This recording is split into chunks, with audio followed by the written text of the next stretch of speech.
શું નામ છે સાહેબ તમારું? ઉનડપોતરા જુસફભાઈ. ઓકે, અને તમારું? ઓકે, ક્યાંથી છો સાહેબ તમે? મેં મોરબીની બાજુમાં વીરપર ગામથી છે. એવું એમ? લજાઈની બાજુમાં લજાઈ વીરપર. અચ્છા, હજી અમને એડમિશન આ વર્ષે જવાનું છે ને અમને? હા, એ આ વર્ષે. ઓકે, તો તમે સાહેબનો કોન્ટેક્ટ કઈ રીતે કર્યો સર?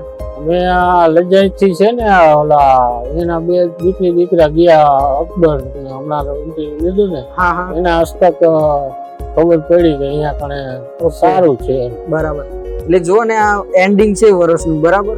અત્યાર સુધી એડમિશન તમને અહીંયા ઇન્ડિયામાં ટ્રાય કર્યો તો ન મળ્યું? ના ના, ટ્રાય કરી પણ એમ કે અહીંયા થોડુંક અઘરું પડે એવું હતું એમ. બરાબર. પછી આ આવવું પડે એમ. એટલે આ તો એબ્રોડ માટે શું વિચાર? એબ્રોડ જવું જોઈએ કે ન જવું જોઈએ સર? જવું જ જોઈએ ને.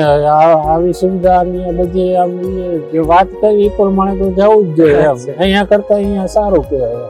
આમ અંદરથી કેવી ફિલિંગ આવે સર? તમારો છોકરો પહેલી વાર આઉટ ઓફ કન્ટ્રી જાય છે ભણવા માટે, તમારાથી દૂર જાય છે, તો તમને આમ કેવું થાય છે સર? મારા માટે તો સારામાં સારું જ છે, પણ એની મમ્મીને માટે થોડુંક બેર દેખાય કે ભાઈ હા, બાગે મોકલવું. એટલે એને આતું થઈને જાય. એક વર્ષ ડ્રોપ લઈને અમે રાહ જોઈ, પણ એક વર્ષ ડ્રોપ બી લીધો? હા, લીધો. તો બી અહીંયા ઇન્ડિયામાં ના મેળાય એમ સર? મળે પણ એ અઘરી વસ્તુ થાય.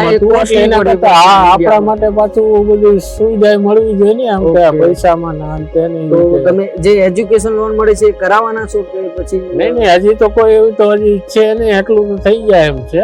બરાબર. કદાચ જરૂર પડે તો કરશું. Okay okay.